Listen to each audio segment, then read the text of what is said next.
धर्म एक बड़ी निजी, एक बड़ी प्राइवेट हमारा एहसास होता है और हमारे देश में हर किसी को अपने धर्म का पालन करने की आज़ादी है। उसे इस बात की भी आज़ादी है कि वो कोई और धर्म इख्तियार कर ले अपना धर्म छोड़ करके, या उसे इस बात की भी आज़ादी है कि वो जिस धर्म में पैदा हुआ उसे त्याग दे और कोई धर्म ना अपनाए। हमारे साथ तीन ऐसे लोग जो कि एक मुस्लिम फैमिली में पैदा हुए और जिंदगी के किसी मोड़ पर इनको लगा कि ये उस धर्म का पालन नहीं करना चाहते और इन्होंने इस्लाम को त्याग दिया। कुछ ने दूसरा धर्म अपना लिया, कुछ ने केवल इस्लाम छोड़ दिया। आज वो अपने आप को एथीस्ट कहते हैं या एग्नोस्टिक कहते हैं। तो मैं आपका परिचय करा रहा हूं। हमारे साथ निसार अहमद शेख हैं। निसार मुंबई के हैं जी और 36 साल आपकी उम्र है। कब आपने, कितना वक्त पहले आपने छोड़ा था इस्लाम? मुझे इस्लाम छोड़ के तकरीबन 2 से 2.5 साल हो गया है। जब कोविड आया था इंडिया में, तो उसके 1-2-3 महीने के बाद ही मैंने डिसाइड कर लिया था कि इस्लाम मुझे छोड़ देना है। और उसके बाद आपने कोई और धर्म अडॉप्ट किया? नहीं, अभी फिलहाल मैं एक्स मुस्लिम हूँ। मैंने इस्लाम छोड़ा है। मेरी नज़र में मजहब का कॉन्सेप्ट ही गलत है। इस वजह से ना मैंने हिंदुइज्म, कोई भी मजहब, हाँ, पूरा टोटल मजहब का जो पूरा कॉन्सेप्ट है वो ही मेरे नज़र में गलत है। तो आपने, आपको क्या कहलाते हैं? आप एथीस्ट हैं, एग्नोस्टिक हैं या केवल एक्स मुस्लिम हैं? मैं अपने आप को एक्स मुस्लिम कहना पसंद करता हूं, क्योंकि कभी कभी जो ख्याल है वो एथीज़म की तरफ भी आता है कि कोई खुदा नहीं है। लेकिन अगर कुछ चीज़ें हम गौर करें, हमारे सामने जो आसपास जो चीज़ें हैं, दुनिया है, तो कभी कभी ख्याल आता है कि ठीक है, हो सकता है कोई क्रिएटर है जिसने इस पूरी कायनात को वजूद दिया है। लेकिन उसके बाद फिर ये भी ख्याल आता है कि इसको तो प्रूव किया नहीं जा सकता, क्योंकि ना हम उसको देख सकते हैं और जिस तरीके से चल रही है दुनिया, फिर मतलब एक मिक्स फीलिंग है। और इस लिहाज से जो इस्लाम बताता है क्रिएटर के बारे में, उससे आप कन्विंस नहीं हुए? नहीं, बिल्कुल नहीं। इस्लाम जो है मेरी नज़र में, आपको बता दूं कि मैं जाकिर नायक का बहुत बड़ा फैन था पहले। जाकिर नायक जो प्रीचर है? जी, अच्छा। जाकिर नायक MBBS, तो उनका मैं बहुत बड़ा फैन था और उनका स्टाइल बहुत पसंद था। तो अगर कोई वो उनको सुनता है तो उनके अंदर भी जो है वो दूसरों को इस्लाम की दावत देने का कीड़ा आ जाता है, यानी एक शौक आ जाता है। तो उस तरीके से हम लोगों को इस्लाम की दावत भी देते थे। तो वो एक जो साइड होता है हमारे पास, वो इस्लाम का एक पहलू होता है जो हमें मौलाना बताते हैं, मौलवी बताते हैं। लेकिन जब आप स्पेशली आप जब किसी को दावत देते हो, यानी अगर आप एक हिंदू के पास जाते हो और उसको कहते हो कि इस्लाम सही है, तो होता यह है कि आपको इस्लाम को सही बताने के लिए आपको जो सामने वाला जो मजहब को फॉलो कर रहा है उसको कहीं ना कहीं आपको नीचा दिखाना पड़ेगा, ठीक है, वरना लोग इस्लाम क्यों कबूल करें। तो और होता यह है कि अगर आप किसी को उसकी खामियां बताओगे, उसकी गलतियां बताओगे, तो जाहिर सी बात है वो भी आपको आपकी गलतियां बताएगा। तो जब मेरा डिस्कशन होता था, डिबेट्स होती थी अलग अलग फोरम पे, अगर कंपनी में काम कर रहा हूं तो वहां कोई कलीग है उससे बात कर रहा हूं मैं, या फिर तभी याहू चैट वो सब चलता था, या फोरम होते थे, वहां मेरा डिस्कशन होता था। तो बहुत सारी चीजें जो है मेरे सामने आती थी जो इस्लाम पे सवाल उठाते थे। तो आपने इंट्रोस्पेक्ट किया उसके बाद? जी, चलिए वो डिटेल में उस पर मैं आगे जाऊंगा। तो बहरहाल आपकी वजह, आप एक वक्त में आप जाकिर नायक से इंस्पायर्ड थे, आप चाहते थे और कोशिश भी करते थे कि आप और लोगों को, पूरी दुनिया को इस्लाम कबूल करवाना था, क्योंकि आप उसमें बिलीव करते थे। हाँ, क्योंकि और वो मतलब ऐसी कोई उसमें नीयत गलत नहीं होती थी। नीयत ये होती थी कि भाई मेरा जो भाई है वो हमेशा हमेशा जहन्नम में जलेगा, जो जिसने इस्लाम कबूल नहीं किया है। तो मेरा फर्ज अब ये तो बड़ा, ये बड़ी ड्रास्टिक आपकी जर्नी है जो बदल गई, 180 डिग्री टर्न जिसे कहते हैं जिंदगी का, वो आपकी लाइफ में आ गया। परवीन जी हमारे साथ हैं। परवीन जी अब परवीन उपाध्याय हैं। आप मुस्लिम फैमिली में पैदा हुई, आपका माता पिता का दिया गया नाम परवीन था। 62 साल मैम की उम्र है। आप कितने साल की उम्र में आपको रियलाइज हुआ कि मैं जिस धर्म में हूं मुझे वो ठीक नहीं लगता?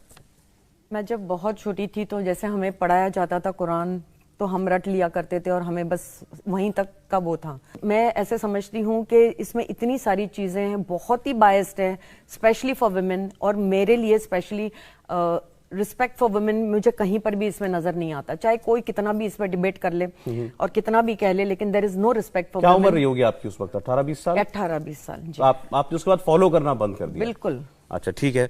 और फिर अब आप उपाध्याय हो गई हैं, तो आपने कन्वर्जन कराया, आप हिंदू नहीं, मैंने धर्म में कन्वर्जन आई? कराया, लेकिन सभी लोग ये समझते हैं कि मैंने इसलिए कन्वर्जन कराया बिकॉज आई मैरिड अ हिंदू। ऐसा नहीं है।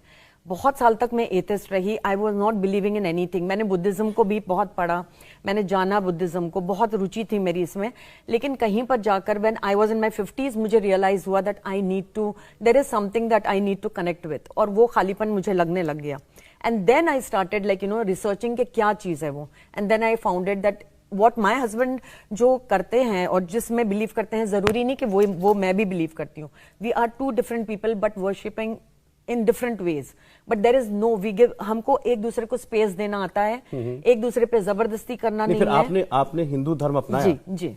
अच्छा, तो जब मैं ऋषिकेश गई, I don't know, I felt that this is what I was waiting for. मुझे ऐसा लगा कि ये चीज थी जो शायद मुझे ज्यादा कोई सेरेमनी हुई आपको हिंदू में कन्वर्ट करने के लिए? मैंने किया, जी हाँ। मैंने अपने भी और अपने बच्चों का भी घर वापसी कराई बाद में, बहुत टाइम के बाद, लेकिन करवाई।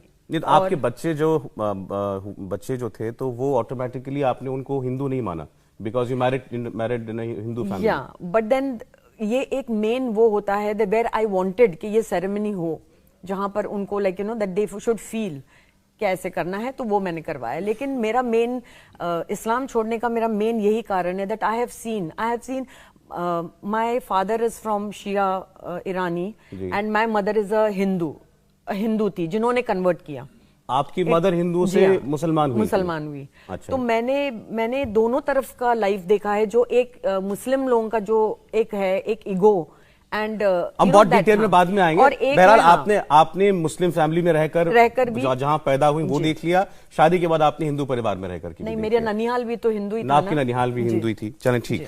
हमारे साथ तीसरे जो मेहमान हैं ये सदाकत कुरैशी हैं, 32 साल के हैं, और ये उत्तराखंड से हैं, हरिद्वार से आए हुए हैं, और अब ये पॉपुलरली समीर के नाम से जाने जाते हैं, और आप भी अपने आप को एक्स मुस्लिम समीर कहलाना पसंद करते हैं। जी। तो थोड़ा बताइए अपने बारे में, आपने कब सोचा या आपको कब लगा कि नहीं, अब मुझे इस फेथ में नहीं रहना, इस्लाम में नहीं रहना? एक्चुअली जब मैं अपनी एजुकेशन कर रहा था तो उसी के साथ मैं तबलीगी जमात के साथ कनेक्टेड हुआ इन 2007 और 8, और वहाँ कनेक्ट होने के बाद मुझे इस्लाम से जुड़ने और उसे जानने का मौका मिला। उससे पहले मैं कभी मदरसा या फिर इस तरह की एजुकेशन मैंने नहीं ली थी।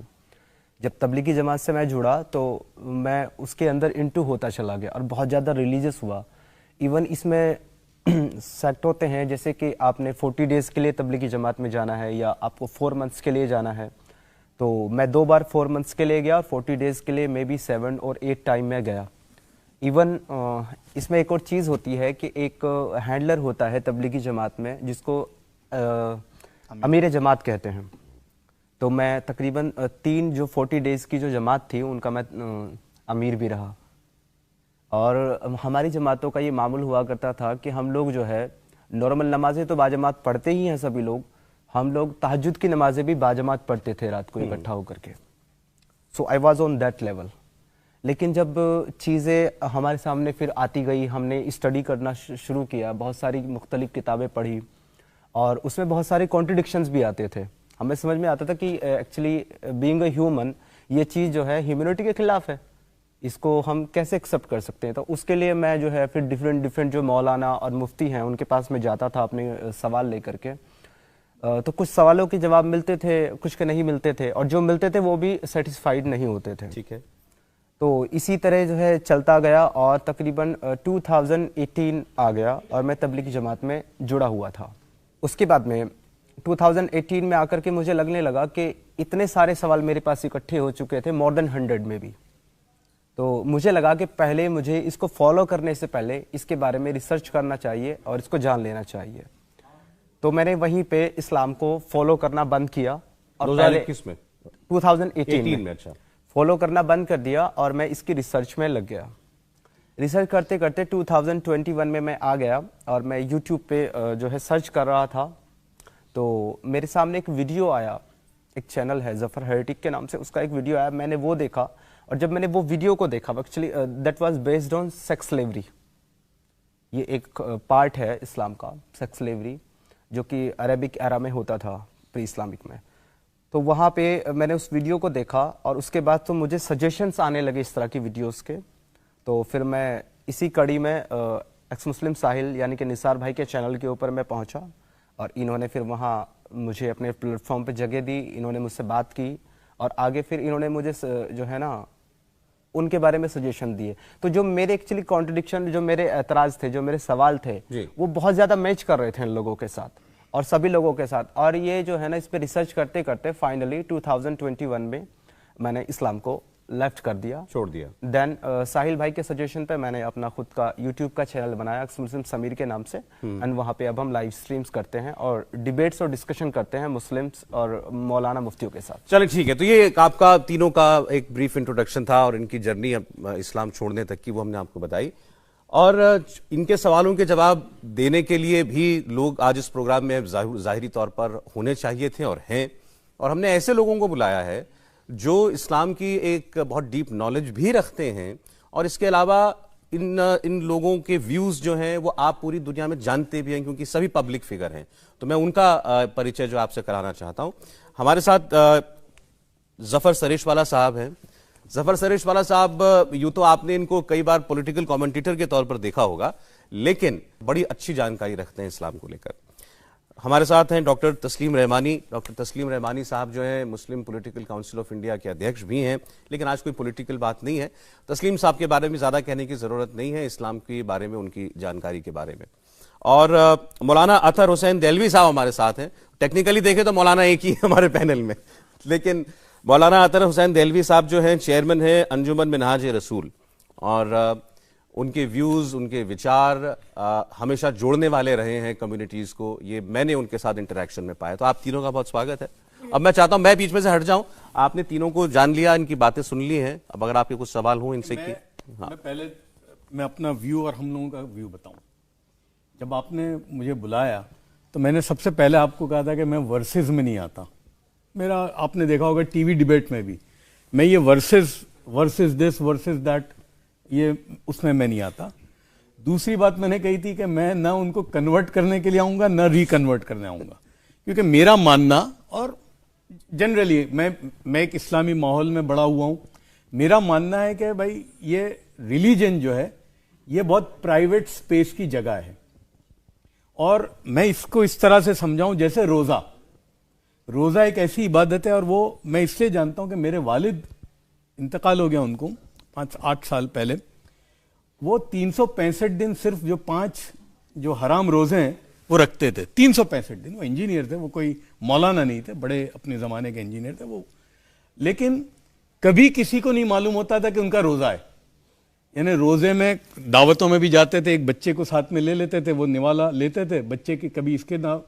तो वो यूं कहते थे कि देखो रोजा भी एक इबादत है, अगर मैं ये रोजे का अपनी बीवी को भी नहीं बताऊं तो उसको भी नहीं पता चलेगा। तो वो ये कहते थे कि देखो मजहब जो है वो बहुत ही प्राइवेट स्पेस है, इसलिए ईमान जो है इस्लाम में वो लफ्जों का नाम नहीं है, वो खुदा और बंदे के दरमियान का मामला है। तो मैं यहां आपके साथ भी बिल्कुल कोई बहस करने नहीं आया, ना मेरा कन्वर्ट या रिकन्वर्ट का भी मकसद नहीं है। हाँ ठीक है, हम बात करें, और मैं हमेशा मानता हूं कि वी एग्री टू डिसएग्री। और मेरे नजदीक और हम सब के नजदीक कोई भी मजहब का हो, मेरे नजदीक वो सबसे पहले इंसान है। ये मेरे वालिद और मेरे दादा हमेशा एक बात कहते थे कि मियां पहले अच्छे इंसान तो बनो, बाद में अच्छा हिंदू या अच्छा मुसलमान। तो आपको जफर साहब, आपको बीइंग अ मुस्लिम, इनके मुसलमान से गैर मुसलमान हो जाने पर या हिंदू हो जाने पर कोई एतराज नहीं है? बिल्कुल, देखिए वो बिल्कुल उनका अपना जाती मामला है। इस्लाम में बहुत तो मैं दावत दे सकता हूं, दावत यानी भाई पेश करो। और दूसरी देना चाहते हैं क्या? मैं इनकी एक बात का मैं आगे जाकिर नायक साहब का इन्होंने जिक्र किया, मेरा तो उनसे 30 साल पुराना ताल्लुक है। और जो मेरा पहला डायलॉग हुआ था उनके साथ, जाकिर नायक साहब के साथ, उन्होंने कंपैरिजन शुरू किया था, वो जो मजहब को कंपेयर करते थे। तो मेरी उनसे जो पहली जो लड़ाई हुई थी वो इस बात पे हुई थी। मैंने कहा यार जाकिर नायक साहब, मेरी उम्र भी उस वक्त 25-26 साल की थी। मैंने कहा भाई जाकिर भाई, आप अपनी दुकान का सामान बेचो ना भाई, पड़ोस की दुकान के सामान से आपको क्या लेना देना? उसको क्यों खराब कंपेयर करते थे जब मजहब को, क्रिश्चियनिटी, इस्लाम को, या तो मैं कहता था कि यार इस्लाम अमल करने की चीज है, ये बेटर है या नहीं है। इसलिए जो आपकी जो बात है कि ये मेरे को डिस्कशन करना कि मैं बेटर हूं और तुम कम हो, ये मैं नहीं मानता। मैं मानता हूं कि अगर कोई इस्लाम में दाखिल हो तो वो मेरी जिंदगी को देख के हो कि मेरी जिंदगी में ऐसा क्या है। नहीं आप वो ठीक है, लेकिन हाँ, आप ये सोच रहे दहलवी साहब, जैसे हम साहिल की बात कर रहे हैं, साहिल इतने इंस्पायर्ड थे, जाकिर नाइक के वीडियोस देखते थे कि ये चाहते थे कि ये लोगों को कन्वर्ट करें, लोगों को इस्लाम की फोल्ड में लेकर के आए। एक आदमी जो उस हद तक मानने वाला हो किसी दीन को, वो रिवर्स हो गया बिल्कुल। देखिए, कुरान मुक़द्दस और मुतवर्रिका ने वज़ाहत के साथ कहा कि बिस्मिल्लाहिर्रहमानिर्रहीम कुल इन्ना सलाती व नुसूकी व महयाई व ममाती लिल्लाहि रब्बिल आलमीन। इस्लाम के लफ्ज़ी मायने सरेंडर के हैं कि आपने खुदा के तय अपने आप को समर्पित कर दिया, पहली चीज़। और पैगम्बर अलैहिस्सलातु वस्सलाम ने, खुदा ने कहा आप इस बात को कहिए कि आपकी नमाज, आपकी कुर्बानी, यहाँ तक कि आपका जीवन और मरण भी जो है वो भी साक्षात ईश्वर के लिए है। अगर मैं चाहूँ कि मैं बिल्कुल भूखा रह के, वस्त्र त्याग के मैं खाली खुदा की इबादत करूँ तो खुदा मुझको इसकी इजाज़त नहीं देगा। वो कहेगा तुम्हारा जीवन ज़्यादा इंपॉर्टेंट है, तुम इस तरीके की इबादत नहीं करो। इनके जो 2-3 एतराज़ात ही कहूँगा मैं, ये ज़ाहिरी बात है, कल तक यही थे तो एतराज़ ही कहूँगा मैं इनके। मैं बड़े अदब के साथ, देखिए पैगम्बर अलैहिस्सलातु वस्सलाम ने कहा कि इस बात को याद रखो, सबसे बेहतरीन अमल जो है वो बीच का है। जब हम किसी भी चीज़ की शिद्दत में जाते हैं, जब उसकी उग्रता में जाते हैं, तो कहीं ना कहीं साहिल निकल के आएंगे। मैं जाकिर नायक ना मेरे कल जो थे वो कोई आइडियल थे, ना आज आइडियल है, उनकी तरह के जितने लोग हैं वो मेरे आइडियल ज़िंदगी में कभी भी नहीं हो सकते। मेरे आइडियल ख्वाजा मुनीर चिश्ती रहमतुल्लाह अलैह हो सकते हैं, जो सबको साथ लेके चलने की बात करेंगे। ज़फ़र सरेश वाला भी होंगे, जिनके घर में जो है वो पटेल भी होंगे, अहमद पटेल भी होंगे और मनी पटेल भी होंगे, तो मैं उन लोगों के साथ चलूँगा। अब इनकी जो 2-3 चीज़ देखिए, किसी धर्म को छोड़ना, किसी विचारधारा से एतराज़ करना भारत जैसे देश में मैं नहीं समझता कि कोई बाहर कहीं होगा तो मैं कहता, मगर हमारी ये तो परंपरा रही, हमारा जो कल्चर है, जो हमारी सभ्यताएं हैं, या जिस भारतीय कल्चर का मैं प्रतिनिधि या तस्लीम भाई भी कर रहे हैं, हमारे यहाँ तो उदारता बहुत है। आज इस्लाम को 1450 साल हुए हैं। ये वही भारत दर्शन है जिसको ये कहने का पूरा अधिकार है कि वो कहता है कि आपने बालिका वध क्यों कर दिया। ये वही भारत है जिसके अंदर हमको ये कहने का पूरा अधिकार है कि हम युधिष्ठिर से पूछते हैं कि आप कैसे धर्मराज हैं कि आपने जो अपनी बीवी को जो जुए पे लगा दिया। तो ये तो भारतीय परंपराएं हैं। अब इनका जवाब देता हूं। इनका जवाब यह है कि आपको छोड़ना है, आपको एतराज है इस्लाम से, मैं आपको नहीं रोकूंगा। 180 करोड़ लोगों के अंदर अगर कुछ लोग इस्लाम से एतराज करते हैं, उनका अपना होगा, जैसे यहां भी सब मुझसे मुत्तफिक होंगे। मेरी सिर्फ इनसे एक परेशानी है, इनसे नाराजगी नहीं है, परेशानी है। भारत में सबसे बड़ा धर्म परिवर्तन नहीं कहूंगा, धर्म छोड़ने की जो घटना, ये तो 3 है, सिर्फ केवल 3 अभी तक। भारत में किसी धर्म को छोड़ने की परंपरा भारतीय इतिहास के पिछले 5000 साल की सबसे बड़ी जो घटना थी वो 15 अक्टूबर 1956 को थी, जब एक व्यक्ति खड़े होकर यह कहता है कि मैं ब्रह्मा विष्णु महेश को नहीं मानूंगा। जब वो कहता है कि मैं राम और कृष्ण को जो भगवान का अवतार नहीं मानता, बुद्ध को भी भगवान का अवतार नहीं मानूंगा, मैं गौरी और शंकर को जो अपना ईश नहीं मानता, मैं श्राद्ध नहीं करूंगा, और मैं पूरे फक्र से कहता हूं कि मैं हिंदू धर्म छोड़ रहा। क्या उन बाबा साहब ने कभी अपने आप को एक सिंधु लिखा? उनके साथ जिन 30 लाख लोगों ने धर्म छोड़ा था, क्या वो कोई अपने आप को एक सिंधु लिखता है? क्या कमला हैरिस लिखती है कि उनके पिता एक सिंधु थे? क्या मुझको बताइए। प्रॉब्लम क्या है इसमें? मैं वही तो बता रहा हूं, प्रॉब्लम है ये मैटर ऑफ प्रिविलेज है। अगर ये साहिल उपाध्याय कहें, ये अपने आप को बैनर्जी कहें, या चूंकि गोत्र, चूंकि हिंदू में भी गोत्र तो बाय बर्थ होता है ना। नहीं, इन्होंने कोई धर्म नहीं अपनाया। नहीं, मैं तो इनसे बात ही नहीं कर रहा मेरे भाई सौरभ। मैं तो इनको जो सौरभ, ये तो मेरे भाई हैं। मैं तो सिर्फ इनसे इतना कहता हूं कि मुझको आपके सिर्फ एक्स मुस्लिम से एतराज है। आप इस्लाम के खिलाफ, जैसे हमारे कुरैशी साहब ने कहा, एक्स कुरैशी साहब ने, अब तो समीर हैं भाई, इस्लाम में औरतों के खिलाफ जो कुछ हो रहा है आप करिए, आपको पूरा अधिकार है, मैं आपको नहीं रोकूंगा, मैं क्यों रोकूंगा आपको। परंतु जब आप अपने आप को एक्स मुस्लिम लिखते हैं, कोई x chairman, x MP, x PM की कैटेगरी नहीं है। आप सीधा कहिए, आपने हिंदू अंबेडकर की तरह, आपने बालकृष्ण की तरह, जो तमिल सबसे बड़े शायर माने जाते थे, आपने वीएन गोइंका की तरह हिंदू धर्म को छोड़ के बुद्धिज्म अपना लिया, आपने बॉबी जिंदल की तरह आप क्रिश्चियन बन गए। वो बार बार तुलना करने की जरूरत नहीं है कि इन्होंने इस्लाम छोड़ दिया तो कितनों ने हिंदू धर्म छोड़ दिया था। छोड़ दीजिए, मेरे दोस्त हमेशा बन के रहेंगे। नहीं, अब सवाल ये, आपको इस बात पर एतराज है कि अपने आप को एक्स मुस्लिम क्यों कहते हैं? प्रिविलेज है ना, ये मैटर ऑफ प्रिविलेज है भाई। इनकी तरफ दुनिया जो आकर्षित होगी वो कब होगी? साहिल की तरफ तो इसका मतलब ये चाहते हैं कि लोग जाने कि इनकी सोच सोच क्या है। एक से आप बड़े सही पॉइंट पे आ गए। ये चाहते हैं अगर ये तीनों लोग कि इन्होंने इस्लाम किन वजहों से छोड़ा। उन्होंने तो देखो, वो तो घर वापसी हो गई, इस्लाम छोड़ के ही हुई ना। तो अगर इन्होंने इस्लाम त्यागा है, ये चाहते हैं कि लोगों को पता चले कि हमने क्यों त्यागा है, तो क्या दिक्कत है? हाँ करें, लेकिन क्या एक्स दिक्कत है? मुस्लिम लिखिए हमने। अभी आपने खुद ही कहा ना कि एक्स मुस्लिम लिखेंगे तभी तो लोग इनकी तरफ अट्रैक्ट होंगे, हाँ, तभी तो लोग जानना चाहेंगे हम इनको। थोड़ी कह रहे हैं इनको। हाँ, तो Letter of privilege तो ये आपका रह इस रहा पर है। एतराज है तो चलिए मैं उसका जवाब ले लेता हूँ। एक और चीज है। हाँ। देखिए, मैंने ये जो जाकिर नायक का जो आपने जिक्र किया, जाकिर नायक के मानने वाला एक बहुत छोटा तबका था। मेरा उनसे ताल्लुक उनके वालिद से था। जी, जी। एक तबका था तो हर एक का होता है, और जैसे इन्होंने कहा कि ऐसे जाकिर नायक जैसे बहुत हैं दुनिया में, लेकिन हमारा जो प्रॉब्लम है ना, एक्सट्रीम व्यूज से है। बिल्कुल। और इस्लाम जो है ना, वो दरमियाना रवि की बात करता है कि भाई मिडिल पाथ, और वो मिडिल पाथ इसलिए कि जाकिर नायक का बहुत एक्सट्रीम व्यू था। हमको तो जब मैंने बहुत ज्यादा इस्लाम नहीं कबूल ठीक, किया। जाकिर नायक एक्सट्रीम है। अभी आपने शब्द एक्सट्रीम शब्द इनके लिए भी इस्तेमाल किया। इनको एक विचारधारा नहीं पसंद आई, अब वो धार्मिक विचारधारा थी, नहीं पसंद आई, इन्होंने उसको छोड़ दिया। तो ये एक्सट्रीम क्या हो गया इसमें एक्सट्रीम क्या है? एक्सट्रीम के साथ जुड़े ना, ये मैं थोड़ा सा उनके साथ जुड़े ना, उस हद तक पहुंच गए कि जहां जाके वो नजर नहीं आना था।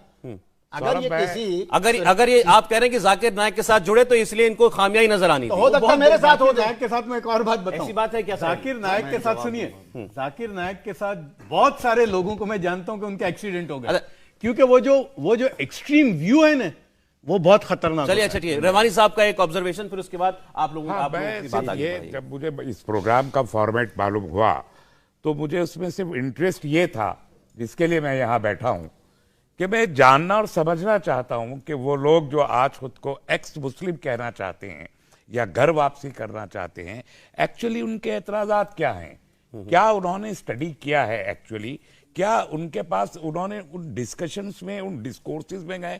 क्योंकि हमारी बुनियाद तो कुरान है, इस्लाम की बुनियाद कुरान है। अगर कोई कुरान को ठीक से समझ सकता है और किसी ने कुरान को ठीक से समझा दिया, तब हम जानेंगे इस्लाम ये है या नहीं है। मुझे माफ़ कीजिए, मैं एक लफ्ज़ इस्तेमाल कर रहा हूँ, अपने लिए इस्तेमाल कर रहा हूँ, किसी और के लिए नहीं। हमारे एक बहस होती है कुरान पर, एक बहस होती है फ़िक़्ह पर, फ़िक़्ह जो जुरिस्प्रूडेंस है, एक होती है शरीयत पर जो स्ट्रेटेजी है, तरीक़ाकार है। तीनों में बड़ा विरोधाभास है, और इस विरोधाभास में जब कोई फंस जाता है, ये जो कंफ्यूजन है, ये तीनों कंफ्यूजन क्रिएट करते हैं, और इस कंफ्यूजन में जब कोई फंसता है तो उसके पास सवालात की 100 की नहीं, हजारों की लिस्ट आ सकती है। लेकिन अगर आप कहीं ये कहना चाह रहे हैं कि ये कहीं कंफ्यूज्ड है? नहीं, मैं वो नहीं कह रहा, मैं अपनी बात कर रहा हूं। लेकिन जब हम कुरान पर जाते हैं और कुरान के सिंपली उसको समझ लेते हैं, अपनी डे टू डे लाइफ के साथ उसे रिलेट कर, तो 1 मिनट में चीजें समझ में आ जाती है। ठीक है। मैं अपनी मिसाल देना चाहता हूं, as opposite to them. Okay, I belong to a family where my grandfather, मेरे दादा जान मोहतरम, मैं मेरठ ही से ताल्लुक रखता हूं, मेरठ के गांव से मेरी फैमिली का ताल्लुक है। मेरे दादा जान जैन फैमिली से बिलोंग करते थे, और उन्होंने कन्वर्जन किया अपना शायद 15 या 16 साल की उम्र में, और गांव के रहने वाले थे, कोई पढ़े लिखे नहीं थे, कोई स्कूल कॉलेज भी नहीं गए थे वो, और वो एक बिजनेसमैन थे। लाइक जैन फैमिली में, जैनियों में तो बहुत बिजनेस कम्युनिटी है, बिजनेस करते हैं, वो भी बिजनेस करते थे, सूद का कारोबार था, पैसा सूद पे देते थे, ये सब करते थे। बट वो अपने सराउंडिंग्स में और कुरान को समझ के एक बार जब मुसलमान हुए तो उनकी डेथ हुई 63 साल की उम्र में। 63 साल में उनकी केवल वो मुसलमान हुए, जैन से मुसलमान केवल आपके दादा जान हुए या उनकी पूरी फैमिली हुई? नहीं, वो 2 भाई थे, दोनों यतीम थे। अच्छा। एक भाई उनके, वो मेरे दादा मुसलमान हो गए, लेकिन उनके भाई मुसलमान नहीं हुए, और उनकी फैमिली वही रह रही है अभी भी, और हमारी रिश्तेदारी आज भी है। वो आज भी जैन है? वो आज भी जैन है, वो मेरे भाई हैं, चचाजाद तायाजाद भाई सब है, खून का रिश्ता है, लेकिन वो जैन रह गए, आप मुसलमान हो गए। मेरी दादी बाद में, मेरे दादा के इंतकाल के बाद मेरी दादी जब बची तो मेरे जो जैन चाचा थे वही उनकी देखभाल करते थे। आपका सर पॉइंट में ये समझा कि अगर ये कुरान को समझे हैं होते। मैं आखिरी बात इसको कर दूं, मैं आज तस्लीम रहमानी, मैं एक प्रैक्टिकल फंडामेंटल मुस्लिम हूं, and fundamental means practicing actual इस्लाम को प्रैक्टिस। मैं कोशिश करता हूं कि मैक्सिमम मैं कुरान को फॉलो कर सकूं जितना मुझ में ताकत है करने की। और आप कुरान में लिखी एक एक चीज को मानते हैं, दिल से बिलीव करते हैं? जी, जो मैं समझता हूं सबको मानता हूं। It's a total surrender. आपके मन में कोई कंफ्यूजन नहीं है, कोई डाउट नहीं है? इस बात पे फख्र है कि मेरे खानदान पे मेरे दादा का ये एहसान है कि उन्होंने हमको राह हिदायत दिखाई और आज हम इस रास्ते पे चलिए, अच्छा, ठीक, फलाह अच्छा, की- ठीक, हम- अच्छा, ठीक, हम- फिर ये तीनों का हम इस पूरा मुल्क भरपूर और मौका है। इंसानियत के लिए मुफीद बन सकते तीनों को सिर्फ छोटी सी हम तीनों की तरफ से अगर इजाजत देंगे, एक चीज समझ लेनी चाहिए कि कुरान जो है उसके ताल्लुक से दुनिया में मुख्तलिफ फ़िरक़े हैं मुसलमानों में भी। इस्लाम का जो आखिरी दर्शन है जो मक्का से उसके आसपास भी देखिए जो अलग अलग देश हैं उनमें भी इस्लाम के अलग अलग जो है वो मतभेद हैं। ये बिल्कुल उसी तरीके से जैसे हिंदुओं में बहुत सारे फ़िरक़े हो सकते हैं लेकिन पवित्र वेदों के ऊपर या जो ब्रह्मा विष्णु महेश हैं उनके ऊपर जिस तरीके से कोई विरोधाभास नहीं हो सकता उसी तरीके से कुरान हम सबका बुनियादी अकीदा है। ठीक है। उसके एक शब्द पे भी हम विरोधाभास नहीं कर सकते। आप ठीक, या ये बिलीफ होता है एक मानने वाले मुसलमान का, हाँ, बिल्कुल। कि वो पूरी तरीके से कंप्लीटली सरेंडर कर रहा है बिल्कुल। कुरान के सामने और उनके सामने। Surrender to Quran। इंपॉर्टेंट है। देखिए शरीयत जो है ना, शरीयत क्या है जो अब बहुत चला ना, शरिया जी। शरीयत यानी कुरान और प्रॉफिट की जिंदगी से जो स्कॉलर ने डिड्यूस किया। जैसे एक है कॉन्स्टिट्यूशन, कॉन्स्टिट्यूशन पर हरीश साल्वे और राम जेठमलानी सेम कॉन्स्टिट्यूशन की दफा पर दोनों की व्यूज अलग हैं, जजेस 3 बैठे हैं, व्यूज अलग हैं। तो ऐसे ही शरीयत is not word of God. Okay, वो उस बिल्कुल, हम स्कॉलर तीनों की राय का अलग कैन होगी। बी अब We have a ठीक है, difference ठीक है। एक ही वर्ष पे इनका मेरा और इनका अलग अलग अब चलिए अब इनकी बातें सुनते हैं। अब इनकी बातें सुनते हैं। पहले साहिल से हम ये जानना चाहते हैं, अभी उन्होंने कहा कि एक मुसलमान का सबसे बड़ा रेफरेंस और इकलौता रेफरेंस कुरान है। बिल्कुल, जो कुछ है कुरान, आप कुरान मैं को एक अच्छे शेर से- पढ़ दूं साहिल के पास जाने से पहले। अरे सर। ये अल्लामा इकबाल का शेर छोटा भी सा सुन लीजिए, चलिए शेर भी सुन लीजिए। तमद्दुन, तसव्वुफ, शरीयत, कलाम, ये तीनों अलग अलग फैकल्टीज हैं। तमद्दुन, तसव्वुफ, शरीयत, कलाम, भूताने अजम के पुजारी तमाम। ये जरा सा मुश्किल शेर है। तमद्दुन सिविलाइजेशन को कहते हैं, तसव्वुफ भक्ति जो सूफीज़म है, और फिर शरीयत जो जुरिस्प्रूडेंस है। ये सारे के सारे कुरान के आने के बाद के इंटरप्रिटेशंस के गुलाम हो गए हैं और कुरान कहीं अलग रह गया। अरे चलें, ठीक है, तो कुरान की बात करते हैं। जी, जी, कुरान को अच्छे से स्टडी किया आपने? जी, एक चीज मैं ये बता दूं, बहुत सी बातें इन्होंने कही है तो मैं चाहूंगा कि हर एक बात को या मोस्टली इनकी सब बात को रेफ्यूट करूं। उससे पहले मैं एक चीज क्लियर करना चाहता हूं कि हमारा जो मकसद है, जो एक्टिविज्म हम कर रहे हैं, जो चैनल चला रहे हैं, उसका बिल्कुल ये मकसद नहीं है कि हमें मुसलमानों के लिए कोई हेट फैलाना है या हम उनसे मोहब्बत नहीं करते। या ये बताना कि ये गलत है या नहीं, गलत मुसलमान गलत है ये नहीं बताना है। हाँ। पहले मेरी ये थिंकिंग थी जब टीवी डिबेट्स में देखता था और कुछ किसी मौलवी को बुलाया गया है या जो भी गया होता था डिबेट, तो मेरा ये मानना था कि इस्लाम सच्चा है, इस्लाम सही है, मुसलमान गलत है। मुसलमान गलती करता है, नाम इस्लाम पे आता है। ये ठीक से इस्लाम का पालन नहीं कर रहा है। एग्जैक्टली। अच्छा। तो ये पहले मेरी सोच थी। अब क्या है? आज मेरी सोच है मुसलमान अच्छा है, प्रॉब्लम इस्लाम में है। अच्छा जी, अभी बहुत बड़ा क्लेम किया मैंने, तो उसकी वजह भी है। तो आज भी मैं मुसलमानों से उतनी ही मोहब्बत करता हूं जितना कल करता था या जब मैं मुस्लिम था, जब मैं दावत करता था। मैं चाहता हूं कि हमारी जो मुस्लिम कौम है, साहब आप सर, बताइए। अब एक सेकंड सर, देखिए इनको भी हक है, हक है इनको आपकी बात कहने का। अब आपकी मोहब्बत पे आए हैं, मगर वो समझने आए हैं जो आप ऐतराज बताइए आप। ऐतराज बताओ आपने तो फिर वो आपने आपने क़यामत आपने तक चलता रहेगा। आपने बहुत कुछ आपने भी कहा है, आप और बड़े प्यार थोड़ा से कहा है सुन इनके लीजिए। लिए। सुन लीजिए। हाँ, तो ये इन्होंने एक्चुअली इनका ये क्लियर करना जरूरी था कि इनको प्रॉब्लम मुसलमान से नहीं है, इनको रिलीजन में प्रॉब्लम दिखती है। मैं वही कह रहा हूँ, बड़ा स्टेटमेंट है, वो तो खुद कह रहे हैं बड़ा बाबा statement साहब है। की तरह क्लियर कर देंगे। statement मैं है। तो यही इसलिए उम्मीद मैंने रखता हूँ कहा ना जी, इसी को कि आप बाबा कहते साहब की तरह आप भी क्लियर कर देंगे किन आप तराजू लेके बैठे हैं आज आप, हैं? कितने हिंदू पलटे और संविधान कितने की बात मुसलमान करूंगा ना पलटे। मैं। मौलाना थोड़ा बोलने अरे दीजिए। बोलिए। तो मैं ये चाहता हूं कि जो हमारी जो मुस्लिम कौम है, कम्युनिटी है, ये बहुत पीछे है, एडुकेशन में पीछे, फर्टिलिटी रेट इनका ज्यादा है। तो ये बुनियादी जो वजह, इसमें मैं आप बोल दूं, सर सर अरे सर, सर सुन लीजिए, please। सुन लीजिए। सबसे ज्यादा हुआ है अभी, ठीक हुआ होगा बहुत अभी। अभी नहीं, नहीं, नहीं। 20 साल से भाई। अच्छा सर सर सर सर ये बहस कहीं और चली सुन गई। लेते हैं। बहस कहीं और चली गई। हम सब लोग भी कुछ अच्छा मैं ये जानता हूँ, मैं ये जानता हूँ, मैं ये अच्छा सुनिए सुनिए एक सर मुझे एक चीज कहनी पड़ेगी, मुझे एक चीज कहनी पड़ेगी सर, तस्लीम साहब। और अभी एक किताब आई अच्छा, है, बोलने दो या नहीं बोलने दीजिए, इनको बोलने दीजिए, इनको बोलने दीजिए। एक बात मैं पहले क्लियर कर दूं, मैंने ऑडियंस से तो कह दिया था ये बात सही है कि ये जो लोग बातें कहेंगे वो आपको पसंद नहीं आएगी। नहीं बोलिए बोलिए, लेकिन फिर भी इनको बोलने का हक है। नहीं बिल्कुल बिल्कुल नहीं भाई, इनके व्यू है। इनको सुनिए आप, इनको सुनिए। मुसलमान एजुकेशन में पीछे है या नहीं है? बिल्कुल है, बहुत पीछे। बस साहिल भाई मेरी सिर्फ एक ही बात है, अरे आप सर, लगातार बोल रहे बोलने दीजिए, हैं। आप ना ये एजुकेशन फर्टिलिटी रेट की मत बताइए, आप ये बताइए ऐतराज क्या है। हाँ बिल्कुल, कुरान पर बताइए। अभी लाइन लगा दूंगा। चार लाइन की भूमिका आप बांधते हैं तो इनको ही बांधने दीजिए ना। नहीं बोलने पालने भूमिका बांधे हम ऐतराज की अभी लाइन लगा दूंगा, मैं थोड़ा बोलने तो दीजिए। बोलिए। तो मैं चाहता हूं कि मुसलमान कौम जो है, मुस्लिम कम्युनिटी जो है, वो रिलीजन को इतना सीरियसली ना ले, बल्कि एडुकेशन और जो उनकी खुद की जो जिंदगी है उसके बारे में सोचे। आगे जो है, अरे सर जी आप बोलते रहिए, इनको बोलने दीजिए। वो चुप बैठेंगे तो नहीं बोलिए बोलिए। चलिए। यानी इतनी घबराहट क्यों हो रही है? थोड़ा रुक जाए यार, बोलने दीजिए। तो आगे बढ़ते हैं। तो ये एक चीज मैं बोलना जरूरी समझ रहा था। आप ये कहना चाहते हैं कि मुसलमान जो हैं वो अपने धर्म को बहुत सीरियसली लेते हैं, तरजीह देते हैं, वो उसको सबसे आगे रखते हैं। हाँ, ईमान है वो, और तो हर हाल में रखना पड़ेगा। इस वजह से जिंदगी में बाकी चीजें जो हैं, पढ़ाई लिखाई, धंधा व्यापार, एजुकेशन, सब जो है पीछे गलत है ना। हाँ आगे बढ़ते हैं। इनको बोलने दें, फिर अपने जवाब देंगे। बोलो। तो अब आते हैं इस्लाम पे।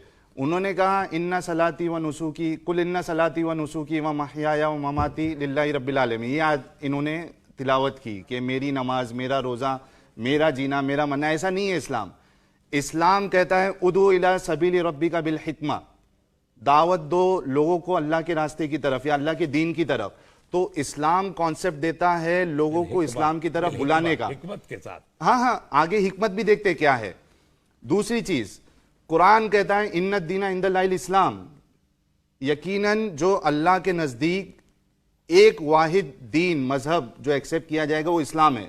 अगर आप एज ए हिंदू आपकी मौत आ जाती है, भरम भजो अपार भरम, यही तो हिंदू भी कहते हैं। आगे बढ़ते हैं। सबसे अच्छा सच्चा धर्म तो सनातन है। एक मिनट, ये इस्लाम नहीं है। नहीं सनातन का भी है, तो सब भरम भजो अपार भरम।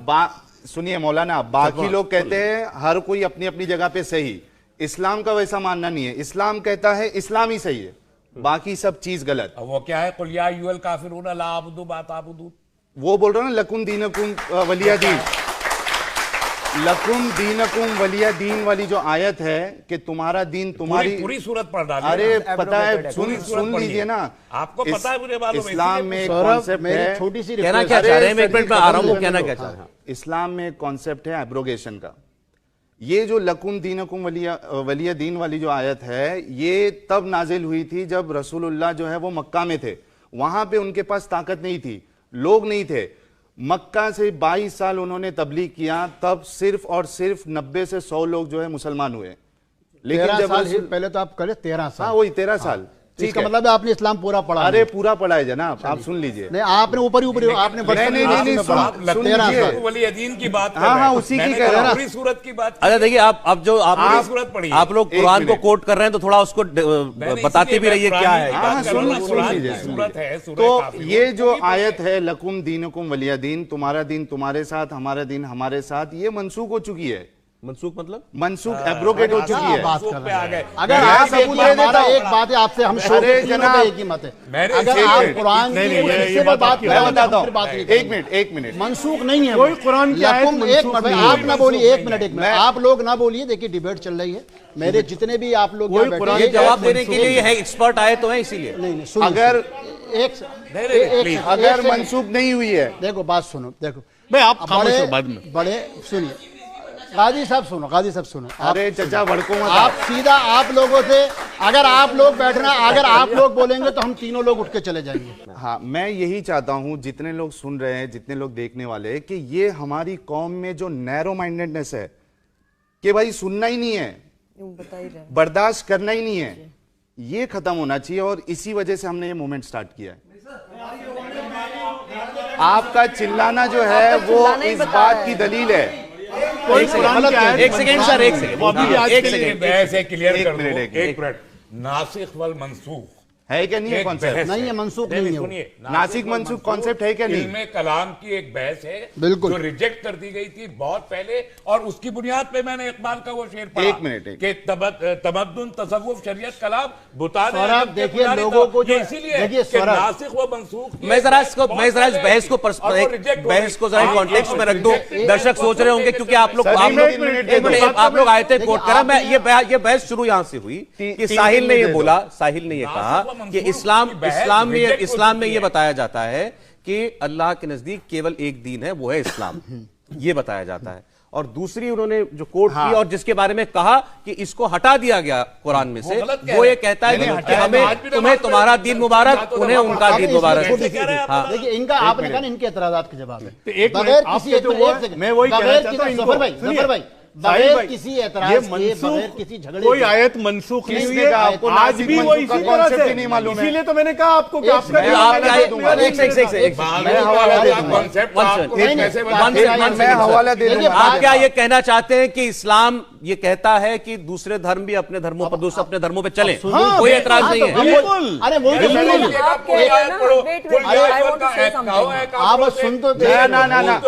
देखिए, सौरभ, से मैं पूछता हूं, उसे तुम नहीं पूछते, और न तुम उसे पूछोगे अरे नहीं, जिससे मैं कहता हूं कि सारी बातें और न मैं छोड़िए। उससे पूछूंगा इन- जिससे तुम एक सेकंड, पूछते हो। तस्लीम भाई। ये है पूरी आयत सबसे कहाँ बड़ी चीज मनसूख हो गई है? नहीं, अरे जनाब, दूसरी मैं बात- बताता अब हूं, सुन रुको लीजिए, सही। सुन लीजिए। एक आपने मिनट, एक बहुत बड़ा अच्छा जफर भाई, मैं एक बहुत आयत बड़ा एतराज देखो, आपने इसको एक मिनट, इसको अगर आपको रेफ्यूट करना है, एक सूरह तौबा की आयत बता देता हूं, दोनों को मैच करो और उसके बाद जवाब दो। हम यहाँ पे देखिए ना, तो आप हमारा एतराज सुनने आए ना। सूरह बकर में एक मिनट, सूरह तौबा सूरह नंबर 9 आयत नंबर 19।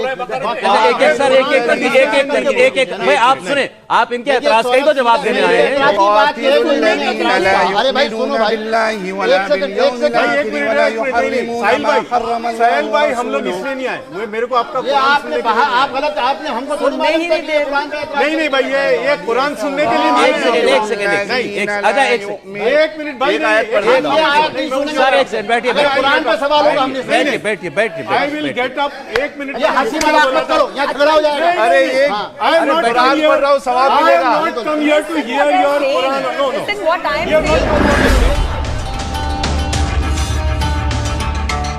मैं ये कहना चाह रहा तस्लीम भाई। हूं, ये लोग जो है, ये लोग अगर आज इस्लाम इन्होंने छोड़ा है तो रिलीजन की वजह से तो छोड़ा है। हाँ, ये बोलते हैं, उस पे तो बात ये मत रिलीजन करो। पे बात नहीं करेंगे तो किस पे बात करेंगे? एक मिनट नहीं, मैंने तो इनको पहले आप बोला बात था, करेंगे कुरान के मेरे बिना को क्या इस्लाम? ये इनका पर्सनल है, मैं यहाँ पर्सनल कुरान नहीं है। सीखने, कुरान सुनने के लिए तो आया ही नहीं अच्छा, हूँ। नहीं नहीं सर, अगर हमारा एतराज नहीं, तो मैंने बोला हम ये इनको वापस लाने के लिए बाध्य नहीं है। वो अपना एतराज ही तो बता रहे हैं। आप इनको अलग शो बोला कर तो दीजिए। सही मैंने। यूट्यूब मौजूद है, आप क्या चाहते हैं, आप क्या चाहते हैं कि ये कुरान कोट ना करें? ये बहस ही नहीं। अच्छा, हम दूसरी बात करते हैं। नहीं, नहीं नहीं, लिसन ना, लिसन नहीं, जब वो जात की बात कर रहे हैं ना कि वो जैन थे, तो मैं उसके ऊपर बात चलिए, कर ठीक रही हूँ। इंटरप्रिटेशन नहीं देता हूं, मैं सिर्फ उसका ट्रांसलेशन पढ़ता हूं। चलिए, सबको थोड़ा चुप करा दो।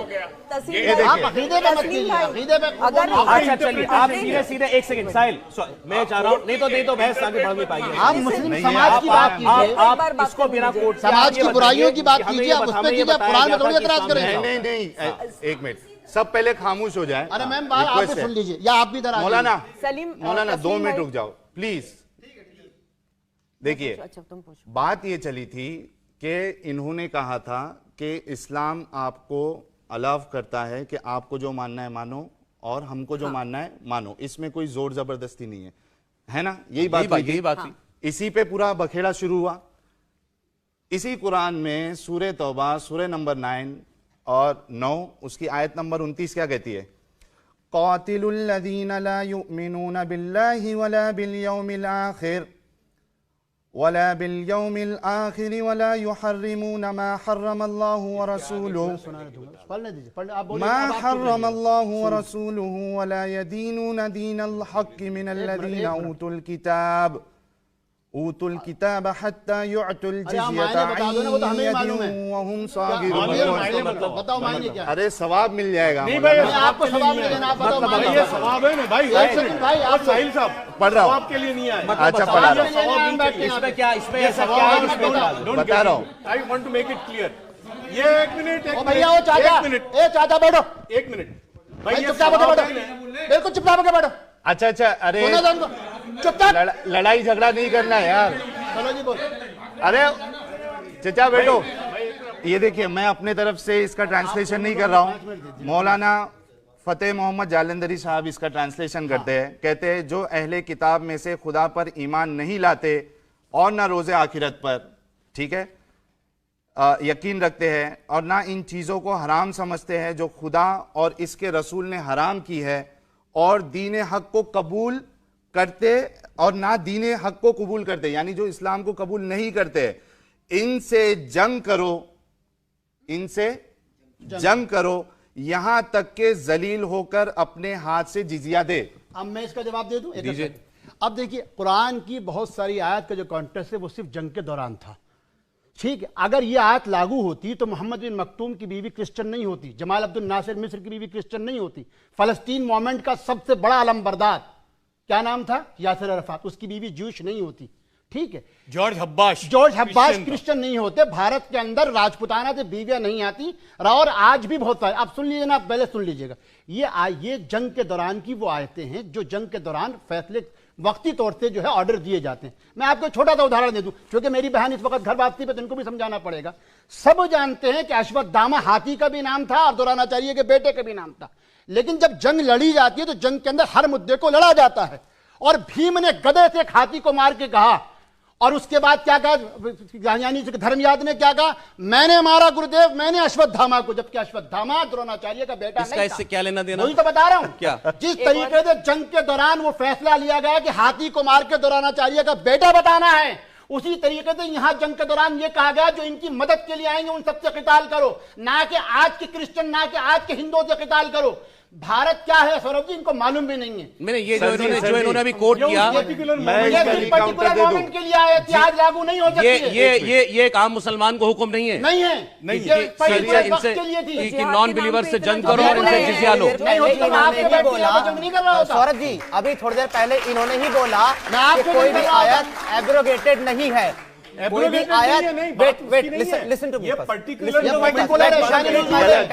Late me complete my sentence, then you can answer. पहले आप मेरी बात कंप्लीट होने, अभी इन्होंने ही बोला। एक समीर, एक सेकंड, जब ये क्लियर हो जाए, उन्होंने कहा कि आपने जो कोट किया ये कॉन्टेक्स्ट में है, जंग के माहौल में, तभी लागू होगा, अब ये कभी लागू नहीं। हाँ, मैं एक मिनट मैं जवाब देता हूं। मुझे इतना बताइए, अगर शरीयत लागू होती है, गैर मुसलमानों से जिजिया लिया जाएगा या नहीं लिया जाएगा? कहां पे लिया जाएगा? जहां शरीयत लागू है। शरीयत बिल्कुल, वही तो जफर भाई ने शुरू में कहा। आप जवाब दीजिए। मैं जवाब दे रहा हूं ना, एक मिनट भाई। शरीयत के बिल्कुल, शरीयत में अलग अलग दौर में विरोधाभास, राय के अंदर विरोधाभास रहता है। जैसे अकबर के जमाने में उलमा के तबके ने यह कहा कि हिंदुओं से जिजिया नहीं लिया जा सकता क्योंकि हम यहां रहते हैं। जिस तरीके से औरंगजेब ने जब फैसला करा तो मुल्ला दो प्याजे बड़े मशहूर मौक़ी थे, उन्होंने कहा आप किस तरीके से हिंदुओं से जिजिया ले सकते हैं जबकि उनकी बेटियां आपके घर में, आपके बच्चे उनके घर में हैं। इस्लाम की बात करिए, बिल्कुल जिजिया के लिए नहीं है, बल्कि अकबर, एक सेकंड, अकबर ने नहीं लिया जिजिया, औरंगजेब ने जिजिया लिया। सर एक सेकंड ना, एक सेकंड, अरे नहीं, जिजिया का कॉन्सेप्ट कहां से आया, वो ये इस्लाम में है। बिल्कुल, जिजिया का कॉन्सेप्ट इनिशियल ऑफ इस्लाम में था। अरे सुन तो लो भैया, आज भी सुना, आज है, आराम सुना करो, आराम। अगर जिजिया बिल्कुल करो, प्रैक्टिस है। शरीयत ने हर दौर के अंदर फ्लेक्सिबिलिटी के साथ, जिसको इज्तिहाद कहते हैं। क्या है मसला सुन लीजिए जनाब, मैं उनको जवाब दे रहा हूं। ठीक, सवाल यह है, क्या पाकिस्तान में जिजिया लागू है? क्या बांग्लादेश रिपब्लिक में जिजिया लागू है? क्या सऊदी अरब में किसी हिंदू से जिजिया लिया? कहीं पूरे इस्लामिक वर्ल्ड में कहीं जिजिया नहीं है, यहाँ तक कि तालिबान भी इनसे ये पूछिए कि क्या पाकिस्तान में इस्लामिक शरिया है? अगर कहीं पाकिस्तान में इस्लामिक शरिया है, क्या बांग्लादेश में इस्लामिक शरिया है? नाम बताइए। कोई काम कह रहा है कि शरीयत हर जगह, हमारी बात का जवाब दे दिया, हमारी बात का जवाब दे दिया कि कुरान लागू हो सकता है, शरीयत अलग-अलग लागू नहीं। आप मुझे एक कंट्री का नाम बताइए जहाँ पे इस्लामिक शरिया आज के दौर में लागू हो। मौलाना, तो आप जिजिया लेंगे कैसे? सवाल का जवाब दे दिया इन्होंने। अरे मौलाना, मुझे लगता है, मैं तो मुसलमान नहीं हूं, लेकिन जो एक पत्रकार के तौर पर जो देखते हैं, जो सबसे सख्त तरीके से जो इस्लाम लागू किया गया आज के दौर में, मेरे ख्याल से अफगानिस्तान में तालिबान करता है। वहां भी नहीं है जिजिया, जिजिया वहां भी नहीं है। सौरभ जी एक चीज मैं आपको क्लियर कर देना चाहता हूं, इस्लाम ये यहाँ पे एग्जाम्पल दे रहे हैं अकबर के टाइम का। और अकबर के जो स्कॉलर्स थे, जो उलमा थे, देखिए इस्लाम में कुरान में ये लोग मैडम कंप्लीट नहीं नहीं बोली और करने ये भी देते, नहीं ये बोली। बात नहीं हो पाएगी। दुनिया में आप लोगों को सुनना भी चाहिए, आप लोगों को सुनना भी चाहिए, आप सुनेंगे तभी हमारे एतराज। आप यूं कहना चाहती है 55 इस्लामी मुल्क नहीं अगर है? आप बोलने दिए बच्चों तो को, मतलब दुनिया में शरीयत इस्लाम लागू है ही जनाब, नहीं। अगर आप ये कहते हैं कि हम अपने आप एतराज ही जानते बताएं तो हैं आपको इस्लाम। अच्छा, समझ बोलिए नहीं आता। प्लीज, एक सेकंड जी समीर, आपने अभी जो है अकबर के टाइम के स्कॉलर्स की बात की कि वो क्या कह रहे थे वहां पे। हालांकि वो एक जो है ना एक बादशाही फैसला था, एक हुकूमती फैसला था वो जिसकी आप बात कर रहे हैं। आपके अपने अर्ली स्कॉलर, आपके तिबरी, कुर्तुबी, जलालैन, ये अपनी तफसीर के अंदर क्या लिखते हैं वो हमारे लिए हुज्जत है, बादशाह के हमारे लिए स्कॉलर हुज्जत नहीं है। इनका कहना बिल्कुल कुरान की अलग अलग इंटरप्रिटेशन की गई है, एक मिनट उसकी बहुत सारी व्याख्याएं की गई हैं। मौलाना, मैं फिर वही कह रहा हूं, आप लेकिन हनफी हैं, अरे सुनिए, शाफी है, क्या सवाल ये क्या जिजिया लागू है? क्या 180 करोड़ मुसलमानों में 56 इस्लामी मुल्कों में कहीं जिजिया है? अगर वो जिजिया लागू हो तो एक का भी नाम अगर बता दो। इस्लामिक शरह नाफिज की जाएगी तो जजिया भी लागू मतलब आप होगा, चाहते हो शरीयत गुलाम लौंडी भी लागू होगी। सुनिए मौलाना, हम तो शरीयत चाहते हैं, मौलाना सुनिए, हाँ तो आप मौलाना अच्छे सुनिए। एक सेकंड, अभी आपने कहा, एक सेकंड मौलाना साहब, अभी आपने मुझसे कहा ये कह रहे थे इनको शरीयत नहीं चाहिए। इस्लाम का मतलब सरेंडर है। सरेंडर का मतलब जो कुरान में लिखा है सब कुछ मानो। बिल्कुल। तो फिर शरीयत क्यों नहीं चाहिए आपको? शरीयत चूंकि उसकी व्याख्या है, कुरान शरीयत नहीं है, अलग-अलग कुरान definition अलग है, कुरान द सुप्रीम, उसी से हद शरीयत निकलेगी, उसी से फिका निकलेगा। आप शरह कहां से बनाएंगे? अगर कुरान शरह नहीं है तो आप शरह कहां से बनाएंगे? किस बेस पे आप शरह बनाएंगे? शरीयत हदीस के सोच साथ क्या है? बनाएंगे। एक मिनट में नहीं, मेरा इनसे सवाल है सौरभ जी, इन्होंने कहा कि कुरान शरह नहीं है। सुनिए, एक मिनट मैं इसमें एक मिनट मौलाना, 57 मुल्क हैं अभी जहाँ इस्लामी वो है कानून, कहीं पर भी जिजिया नहीं है। इस्लामिक देश है, कानून नहीं है, शरीयत नहीं है। अरे भाई ठीक है, इस्लामिक देश है, एक मिनट, इस्लामिक शरह नहीं है। एक मिनट सुनिए। सऊदी अरब भी है काफी हद तक। सऊदी अरब है, यूएई है, ओमान है, एमबीएस ने मना कर दिया। शरिया लागू करते हैं, जिजिया नहीं है। चलिए ठीक है, इससे आगे बढ़ता है। समीर आगे अब जिजिया के मैं जिजिया को पूरा अच्छा, करूं मैं। इससे आगे एक बढ़ते मिनट, एक मिनट जिजिया में पूरा करूं। एक मिनट जिजिया क्या है? जिजिया क्या है? से बढ़ गया आगे। नहीं सुनिए, जिजिया में यह होता था कि मुसलमानों के लिए जकात कंपलसरी होती थी, हिंदू नॉन मुस्लिम के लिए ये बादशाह जिजिया लेते थे, वो जिजिया लेते थे, वो जकात से कम होता था। हनफी नहीं है और उसके सामने हनफी नहीं है। उनको प्रोटेक्टरेट का वो मिलता था। मौलाना साहब, आप हनफी नहीं है। और उनको आर्मी में कंपलसरी नहीं होता था, उनको राइट्स थे। अच्छा, ठीक। तो मुसलमान अब से एक सेकंड, ज़कात एक थी, सेकंड, समीर, गैर समीर, मुस्लिम से, लेकिन समीर, आज की दुनिया में समीर, कहीं आगे पर बढ़ नहीं रहे है। हैं।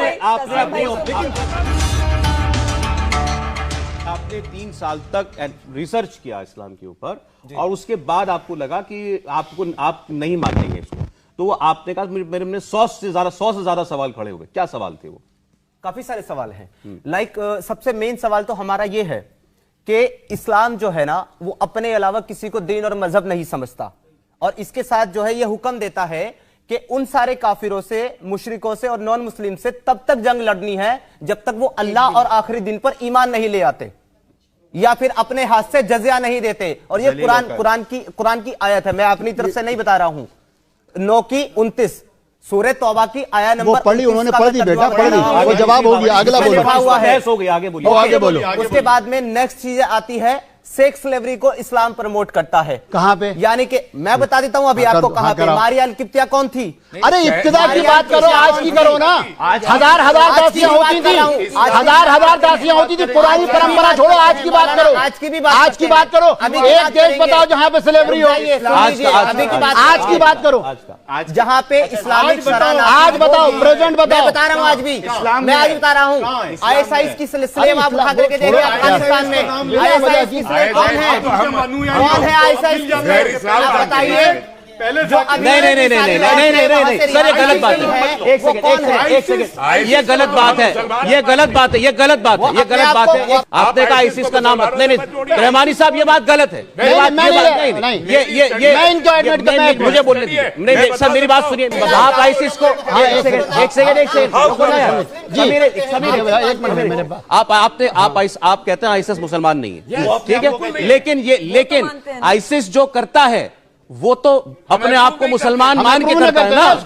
मतलब ये है कहने का वो जो भी करता है। एक मिनट सर, एक सेकंड नहीं आप नहीं बात। अरे भाई देखिए, ऑब्जेक्शंस आए हैं तो कुछ दुनिया में दिखा उससे आए। एक सेकंड, आईसिस ने सेक्स स्लेवरी भी करी। आईसिस ने दूसरे धर्मों के लोगों को दरिंदगी के साथ दरिंदगी के साथ जिंदा चलाया। आईसिस ने क्या क्या किया, जो गलत था। ठीक, लेकिन मेरा कहना क्या है, वो किस आइडियोलॉजी से इंस्पायर्ड था? आप जवाब देने देंगे? अब आप जवाब देने देंगे? एक सेकंड, इनका जवाब इस तरीके इनका जब इनका जूस से कैसे छोड़िए, जूस को भी छोड़िए।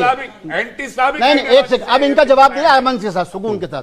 देखिए इन्होंने दो इतराजात करे। बिल्कुल, जिसको दासी प्रथा कहते हैं या गुलाम जो ये कहते हैं, जिसके यानी सेक्स स्लेवरी, वो सेक्स स्लेवरी नहीं थी। एक जमाने तक विभिन्न जो हमारे अलग अलग जो सभ्यताएं थी, तारीख थी, उनमें दासी प्रथा या एक दूसरे के यहाँ दासियों का होता था। ना ठीक, अरे सुना करो पहले भाई साहब। ठीक है दा होता था।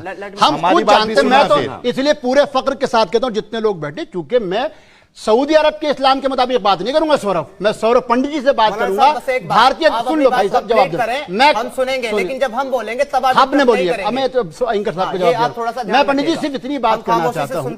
पंडित जी सुनिए, पंडित जी बात सुनिए। दासी के होने का मतलब ये नहीं स्लेवरी, उसका मतलब गुलाम नहीं होता। ये हर धर्म में मौजूद थी, हर जगह होती थी। हम सब जानते हैं महात्मा विदुर दासी पुत्र थे, मगर उनको कोई दासी पुत्र कह के चिढ़ा नहीं सकता। इस्लाम में भी ऐसा था, जिसको बाद में रद्द कर दिया गया।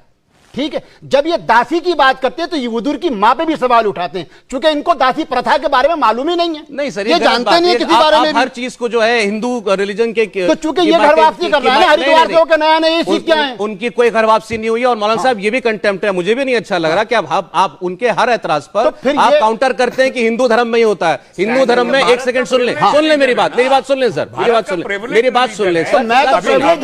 हिंदू धर्म में, एक सेकंड, क्यों नहीं कंपेयर कर सकते? कंपेयर आप कंपेयर क्यों नहीं कर सकते? मैं ये बताता हूं, आप कंपेयर इसलिए नहीं कर सकते कि हिंदू धर्म की कोई एक कोडेड किताब नहीं है जो कहे कि सिर्फ इसको मानो और उसके मुताबिक जियो और वही करो जो इसमें लिखा है। ऐसी कोई किताब नहीं है। वो जो कह रहे हैं, सुने, वो जो कह रहे हैं उनका वेद क्या है?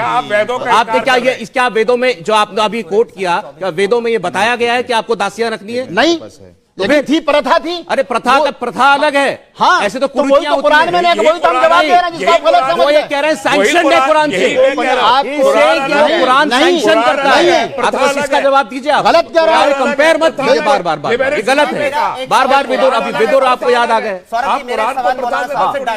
सीधा आप मुझे ये बताइए, जिसको आप दासी कह रहे हैं, सेक्स स्लेव नहीं मान रहे हैं, tell me one thing only, आप मुझे सिर्फ एक चीज बताइए कि क्या बिना निकाह के, बिना शादी के, क्या कोई मालिक अपनी दासी, अपनी स्लेव के साथ सेक्स कर सकता है या नहीं?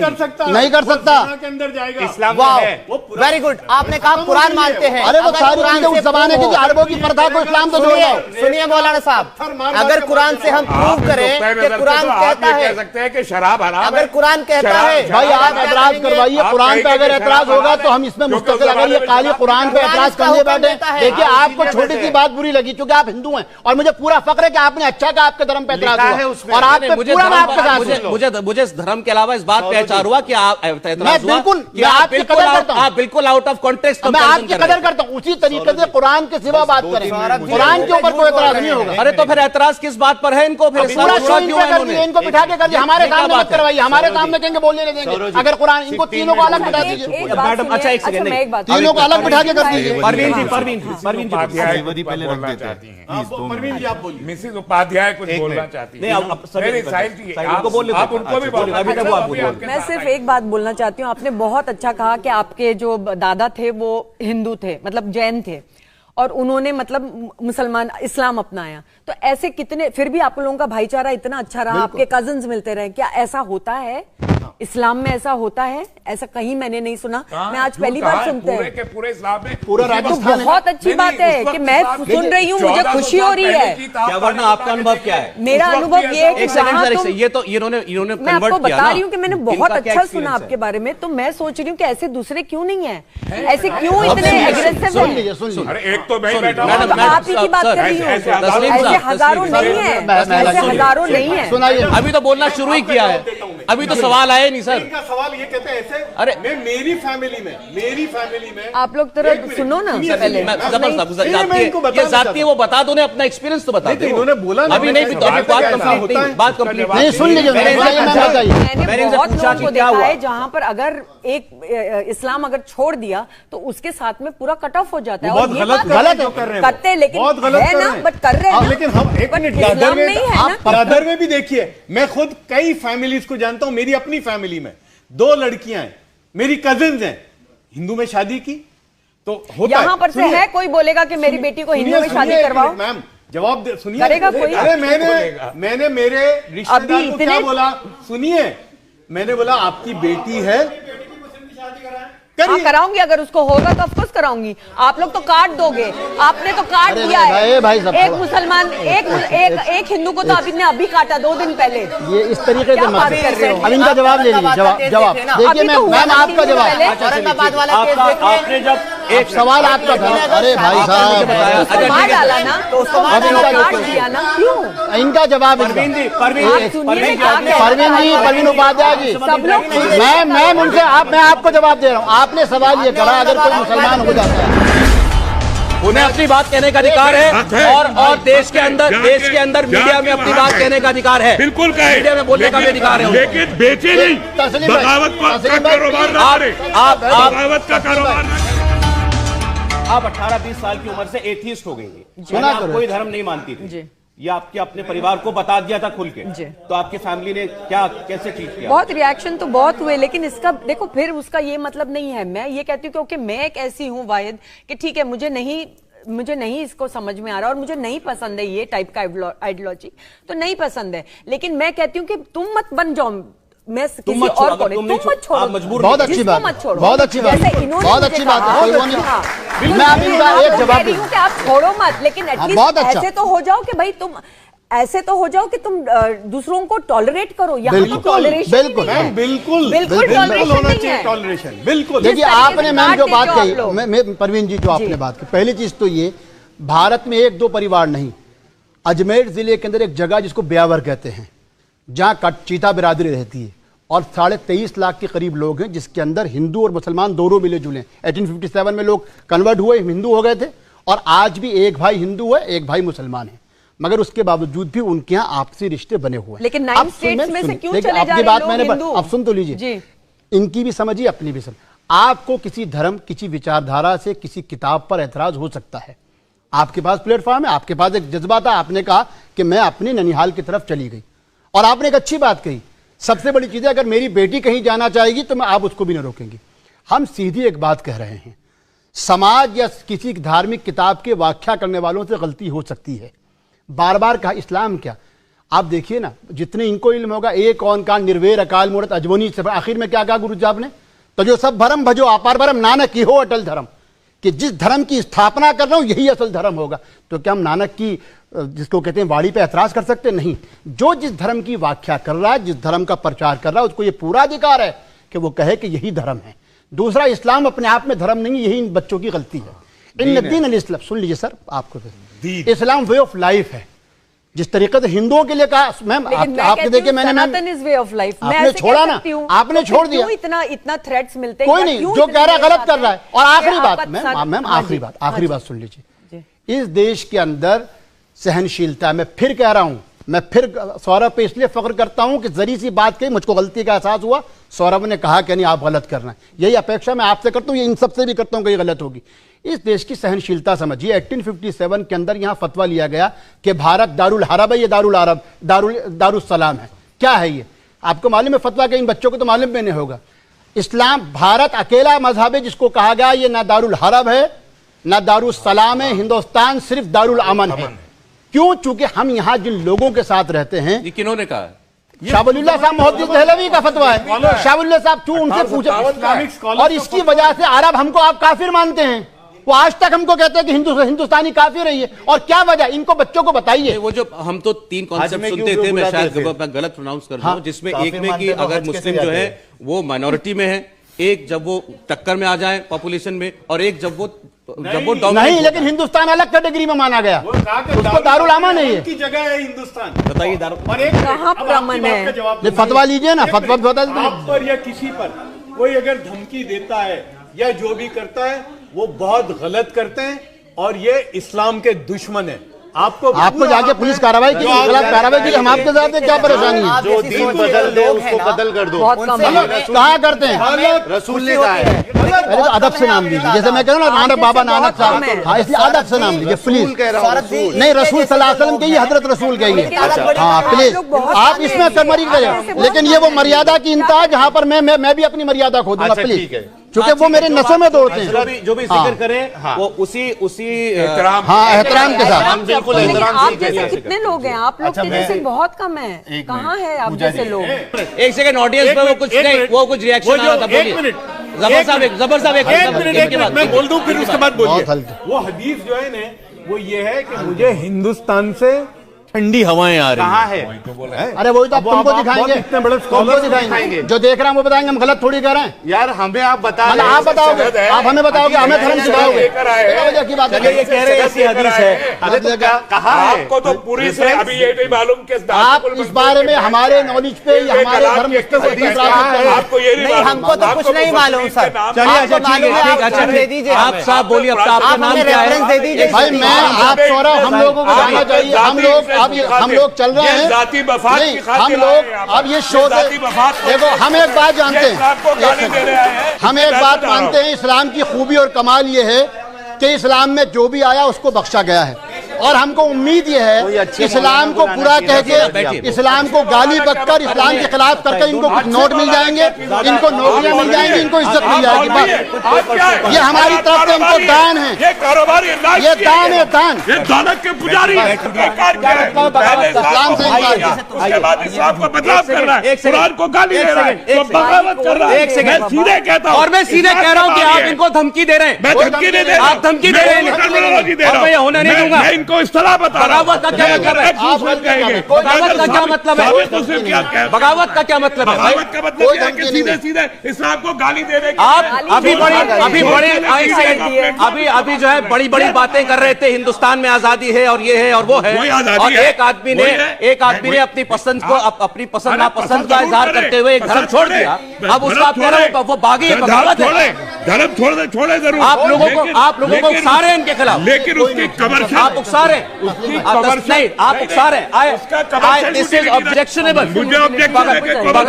बगावत शब्द ऑब्जेक्शनेबल है। इस्लामोफोबिया का कमर्शियलाइजेशन कर रहे हैं। नहीं, मुझे यह ऑब्जेक्शन है। उन्हें अपनी बात कहने का अधिकार है, और देश के अंदर मीडिया में अपनी बात कहने का अधिकार है। बिल्कुल कहे, मीडिया में बोलने का भी अधिकार है, लेकिन बेचे नहीं, बगावत का कारोबार ना करें, बगावत का कारोबार ना करें। कोई बगावत नहीं हो रही है, कोई बगावत नहीं हो रही। सौरभ, आप हमको 2 मिनट दीजिए, फिर हम लोगों को बैठिए, आप बैठिए। मैं तो बैठाने आया था आप लोगों को, आप उसके बाद हमको इजाजत दीजिए। हमारा कहना है, एक सेकंड भाई साहब सुनिए। अरे इस्लाम भाई सुनिए, तस्लीम भाई देखिए, सीधा मसला ये है, मैंने अपने शुरू में भी कहा, और तस्लीम भाई से, ओ भाई एक मिनट, तस्लीम भाई से फिर मैं कहता हूं, इस मुल्क में कानून के तहत इनको इजाजत है किस विचारधारा को अपनाएं, किसको छोड़ें, हमें कोई एतराज नहीं। दूसरा, हमको इनसे जो एतराज है वो ये है, इनके जो सवालात थे हमने इनको जवाब दिए नहीं दिए। हमने आपसे नहीं बोल रहा मैं, आप इसी तरीके से लोगों को उकसाते हैं। जो इन्होंने पूछा हमने इनको बताया, इन्होंने स्लेवरी पे पूछा, इन्होंने सूरह तौबा की आयत पे पूछा, इन्होंने आयत मनसूख पे पूछा, हमने इनको जवाब देना चाहा। हमने जब बात करते हैं, हमको अब इन पे शक इसलिए हुआ सौरभ, क्योंकि हम इनके जवाब देने आए थे इस्लाम के एतराज़ात पे, लेकिन जब हम देशभक्ति की बात करते हैं, पैगंबर और इस्लाम को हिंदुस्तान से जोड़ते हैं, ये हमारा इनकार करते हैं, तो हमको लगता है कि कोई हिडन एजेंडा तो नहीं है। मैं अपनी बात को दोहरा रहा हूं, मैं अपनी बात को दोहरा रहा हूं। इस प्रोग्राम में एक बुलाया गया शख्स प्रोग्राम के बारे में सब कुछ जानता था, आपको एतराज था, मना कर देते उस वक्त, आपको मना कर देना चाहिए था। हमें ये नहीं मालूम था कि हमारी देशभक्ति पे, इन्होंने ऐसी कोई बात नहीं कही है, इन्होंने ऐसी कोई बात नहीं कही है। देशभक्ति पे सवाल, देशभक्ति पे तो बहुत कुछ बोल सकते हैं। अब आप आ गए उस पर कि बगावत कर रहे हैं। इनकी देशभक्ति पे कभी सवाल उठाया, हमने सिर्फ रेफरेंस मांगा। कौन सी यहाँ पे देशभक्ति का सवाल ही नहीं है, हम ये मांगते हैं कि हिंदुस्तान में हर एक नागरिक, चाहे वो मुसलमान हो, चाहे वो हिंदू हो, चाहे वो क्रिश्चियन हो, वो कोई भी हो, देशभक्ति हमारी रगों में बहती है खून की तरह। देशभक्ति पे सवाल ही नहीं है, देशभक्ति पे सवाल नहीं है, सवाल इस चीज पे है। सुनिए जनाब, तस्लीम साहब सुनिए, तस्लीम साहब सुनिए। अच्छा आप बोलिए बोलिए बोलिए बोलिए बोलिए तस्लीम साहब, अरे एक से, हाँ बोलिए बोलिए। आप तीनों हजरात के जवाबात अल्हम्दुलिल्लाह मैं दूंगा इंशाअल्लाह। पहली बात यह है कि देखिए हदीस पाक में है कि मैं यहदिहिल्लाहु फला मुज़िल्ल लहु व मैं युज़लिलहु फला हादिय लहु। बिल्कुल, अल्लाह जिसे चाहे हिदायत दे तो उसे कोई गुमराह नहीं करता, और जिसे गुमराह कर दे उसे कोई हिदायत नहीं दे सकता। पहली बात, जवाब ले लेना। ठीक है, एक मिनट सुन लें आप। देखिए दुनिया के अंदर बेशुमार मजहब हैं, ठीक है, और उन तमाम मजहबों में इस्लाम में 4 किताबें नाजिल हुई बड़ी बड़ी, तौरात, ज़बूर, इंजील, कुरान। लेकिन इन तीनों किताबों में खुदावंद ताला ने यह नहीं कहा कि मैं इसको नाजिल कर रहा हूं, मैं इसकी हिफाजत करूंगा। लेकिन जब कुरान नाजिल फरमाया पैगंबर इस्लाम पर, तो फरमाया कि इन्ना नहनु नज़्ज़लना ज़िक्रा व इन्ना लहु लहाफ़िज़ून, कि मैं कुरान नाजिल कर रहा हूं और मैं ही इसकी हिफाजत करूंगा। ऑब्जेक्शन, कुरान है वहां पे जिक्र की बात आई है, वहां पे जिक्र है, कुरान तो है ही नहीं। आप दिखाए कुरान कहां है वहां पे? वहां पे कुरान ही नहीं है, वहां पे जिक्र आया है, कुरान का लफ्ज ही नहीं है। कुरान को तो जिक्र, अरे कुरान का मुराद कुरान पाक है भाई। हाँ बोलिए, कंप्लीट कीजिए। पहली बात। दूसरी बात ये, अगर आपको मजहब इस्लाम झूठा लगता है तो मैं इस प्लेटफॉर्म से सारी दुनिया को चैलेंज कर रहा हूं कि दुनिया के कितने भी बड़ा फलसफी हो, राइटर हो, या कितना ही बड़ा दानिशमंद और अक्लमंद हो, वो ये नहीं कह सकता अगर वो अपनी किताब लिख रहा है कि मैं ये किताब लिख रहा हूं इसमें कोई गलती निकाल के दिखाए। कुरान करीम ने सारी दुनिया को चैलेंज करा है कि ज़ालिकल किताबु ला रैब फीहि हुदल लिल मुत्तकीन, कि मैं ये किताब नाजिल कर रहा हूं। ये किताब नाजिल शुरू करने से पहले अल्लाह रब्बुल इज्जत ने चैलेंज कर दिया कि मेरी किताब में गलती निकाल के दिखाओ। पहली बात। और दूसरी बात, एक का जवाब ले लो ना। एक सेकंड, मैं ये कह रहा हूं, देखिए मैं बड़ी रिस्पेक्टफुली मैं किसी रिलीजियस फिगर का नाम भी नहीं लूंगा, ठीक है। अभी आपने जो बोला उसमें कि कोई इसमें गलती निकाल के दिखाए, तो ये अगर वो कोशिश कर रहे हैं तो इस पर एतराज क्या है? तो मुझे एतराज नहीं, मैं इनसे दिए नहीं जा रहा, मैं दे रहा हूं, मैं तो आप वहां बिठाते ताली हो जाए भाई के लिए। पहली बात, आप जिजिया की बात कर रहे थे, इन्होंने नहीं बताया। हाँ। जिजिया कहते किसे? एक लो ना। मैं बता रहा हूं आपको, जिजिया उसे कहते हैं कि जब आप किसी सल्तनत में रहेंगे तो वहां का जो हाकिम है, आपसे जिजिया लेगा अगर आप गैर मुस्लिम है, और उसके बदले आपको क्या देगा? तहफ़्फ़ुज़ फराहम करेगा। किससे? आपकी जान की, आपकी माल की, आपकी इज्जत की, आबरू की हिफाजत वो लेगा। इस बात का जिजिया लेता है। हुकूमत हमसे टैक्स नहीं लेती। जवाब दीजिए। हाँ। हुकूमत हमसे टैक्स नहीं लेती। जवाब। अभी सब लोग खामोश हो जाना, मेहरबानी। ठीक है, इन्होंने कहा नहीं, लैपटॉप में कुरान के और अरे भाई मैं रेफरेंस दे रहा हूँ, नहीं है जो आपके ऊपर। ये कौन सी तकलीफ है इनको? लैपटॉप में कोई बॉम्ब नहीं है भाई, ऐसा है ना, देखिए ऐसा है, देखिए लैपटॉप में उनकी जुबान पे थी, पढ़ के बता रहे हैं, इतना ही तो फर्क है। आपने भी कोट किया ना। नहीं, हम बताएंगे ना सौरभ जी, मानेंगे बिना रेफरेंस, हम इसलिए रेफरेंस से बात करते हैं। एक मिनट बोलिए। एक मेहरबानी करके पहले 2 मिनट सुन लो भाई, चिल्लाओ मत सब एक। इन्होंने कहा जिजिया क्या है? टैक्स है, ठीक है, और टैक्स के बदले में प्रोटेक्शन है। हाँ, अब मैं आपको बताता हूं, जिजिया जो है ये असल में एक सजा है, और प्रोटेक्शन किससे? प्रोटेक्शन मुसलमानों से। किस बात पर? क्योंकि तुमने कुफ्र को जो है वो तरजीह दी। अब हाँ, रुक जाओ ना जनाब, इसीलिए चिल्लाओ मत, अभी रुक जाओ भाई, मैं कंप्लीट कर लूं।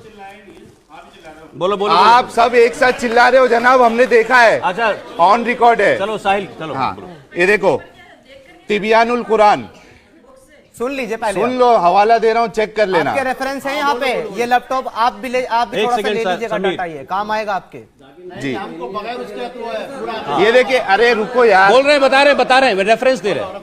आप चुप रहिए, मैं बात। हाँ, आप बिल्कुल तसल्ली से सवाल करिए, इंशाल्लाह तसल्ली से जवाब मिलेगा। देखिए, जिजिया का लुग़वी माना है अल जज़ा, यानी बदला, और ये कत्ल का बदला है।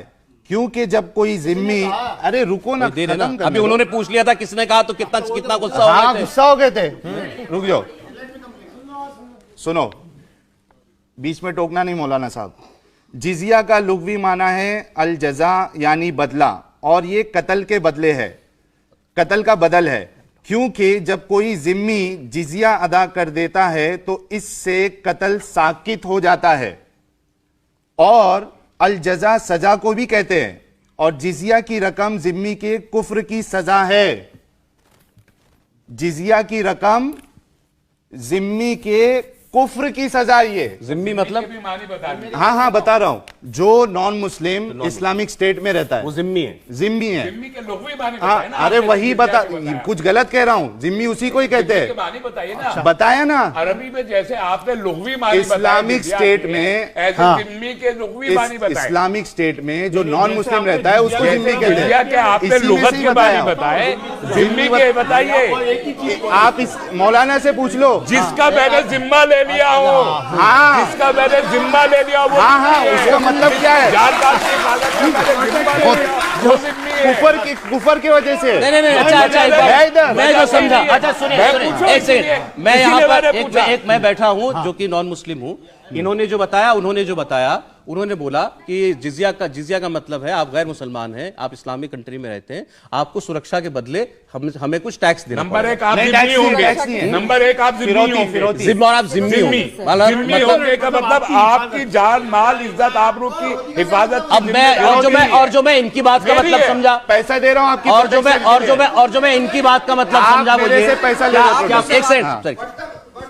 एक सेकंड आपने जो बोला क्या उसका मतलब ये है कि जिजिया इसलिए देना है क्योंकि जो आपने आज कुफर कि आप इस्लामिक स्टेट में हैं और हिंदू और आप किसी भी और धर्म के हैं, आप इस्लाम नहीं मानते, मतलब कोई भी तो आप कुफर कर रहे हैं और आपका कत्ल ना किया जाए इसीलिए टैक्स नहीं गलत है, तो फिर से सुन लो जिम्मी गलत। अरे एक मैं कहता हूं, चलो है अरे इसको सिंपल करते हैं, क्या इसका मतलब यह है कि क्या ऐसे देश में जहां पर जिजिया लागू है, ऐसे देश में जहां पर जिजिया लागू है, कोई नॉन बिलीवर नॉन इस्लामिक व्यक्ति टैक्स नहीं देता तो क्या उसका कत्ल कर दिया जाएगा? नहीं होगा। अभी की बात नहीं कर रहे हैं। मैं आपको छोटी सी बात बताऊं, एक सेकंड, छोटी सी बात। देखिए पहली चीज तो ये है, फिर हम कह रहे हैं उन्होंने भी कुरान की आयत पढ़ी, ये भी कुरान की आयत को कोट कर रहा है। कुरान की आयत जिसको हम बार बार कह रहे हैं, इस्लामी फिक़ा में बहुत ज्यादा अपने आप में विभिन्नताएं हैं, उसकी जो इंटरप्रेशन है या उसकी जो व्याख्या है वो अलग अलग दौर में अलग अलग तरीकों से की गई है। जो मेरा जो इनसे सवाल, उसके फोर्थ थॉट ऑफ स्कूल्स हैं, उसकी अलग अलग राय है, सही है। इनका जो बार बार ये कह रहे हैं, दर हकीकत ये पर्दे के पीछे की इनिशियली चीजों को उठा के ला रहे हैं, तो वही इस्लाम है। सुनना करो भाई साहब, माफ सुना करो। सवाल ये जो मैं इनसे सवाल कर रहा हूं कि चूंकि कुरान का जो बेसिक स्ट्रक्चर है वो तो कभी नहीं बदल सकता कयामत तक, लेकिन फिक़ा या शरिया के अंदर जो थॉट ऑफ स्कूल थे उसमें अलग अलग वक्तों में अलग अलग तरीकों से तब्दीलियां की जाती रही। अब जरा आप बैठ जाइए भाई साहब, बैठ जाओ भाई, बैठ जाओ।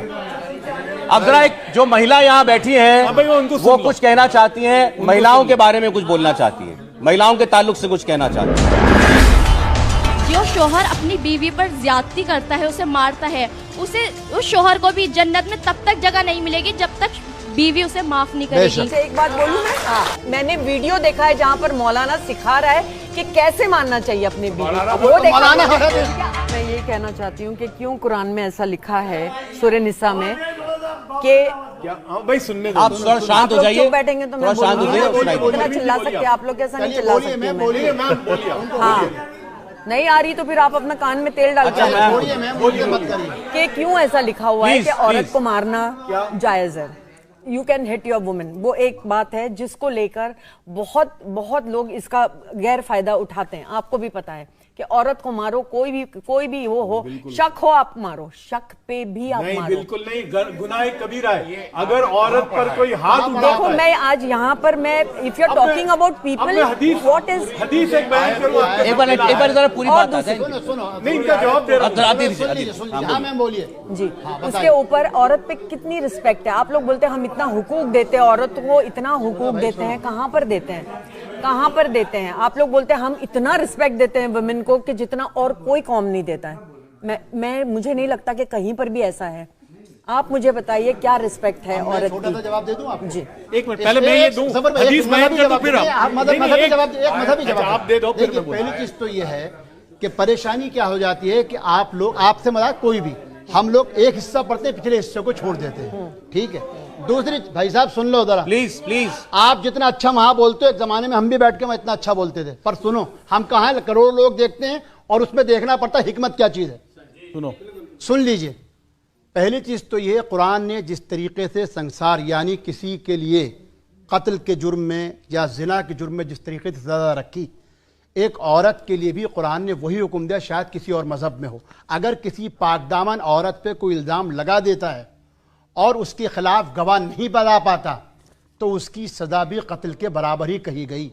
ये किसी मजहब में है कि किसी औरत के ऊपर जो आप इल्ज़ाम लगाइए और आप उसको प्रूफ नहीं कर पाए तो इल्ज़ाम लगाने वाले का कत्ल किया जाएगा। और कौन? लेकिन सुनिए मैम, सुन लीजिए ना, मैंने आपको धैर्य, इन दोनों की मतलब आप खुद अपने आप में काबिल हैं। अब जाहिर बात है, उपाध्याय फैमिली बहुत कुछ। दूसरी बात, हर जगह कुछ ना कुछ परंपराएं होती हैं और कोई भी धर्म जो है वो लोकल परंपराओं से अछूत नहीं रह सकता है, ये हम सभी मानते हैं। हमारा कहना यह है कि अगर किसी समाज के अंदर कुछ बुराइयां हैं तो धर्म में नहीं होती, समाज व्याख्याकार उसके अंदर बुराइयों को निकालते हैं। वो मजहब जिसको कुरान समझने के लिए अम्माजान हज़रत आयशा से 6000 से ज्यादा रिवायतों को अमल करना पड़ता है, उस मजहब में औरत का मुकाम क्या है? वो मजहब जिसके अंदर पैगंबर अलैहिस्सलाम कहते हैं कि माँ के पैरों के नीचे जन्नत है और बीवी जो अर्धांगिनी आधा ईमान है, जहां वो ये कहें कि बच्चों की खिदमत करने वाला जन्नत में मेरे साथ होगा और मैं बेटियों का बाप हूं इसलिए अपनी बेटियों की इज्जत किया करो। जहां औरत और मर्द के लिए तालीम हासिल करने के लिए कोई पाबंदी नहीं हो, बल्कि कहा गया कि दोनों को आना करना।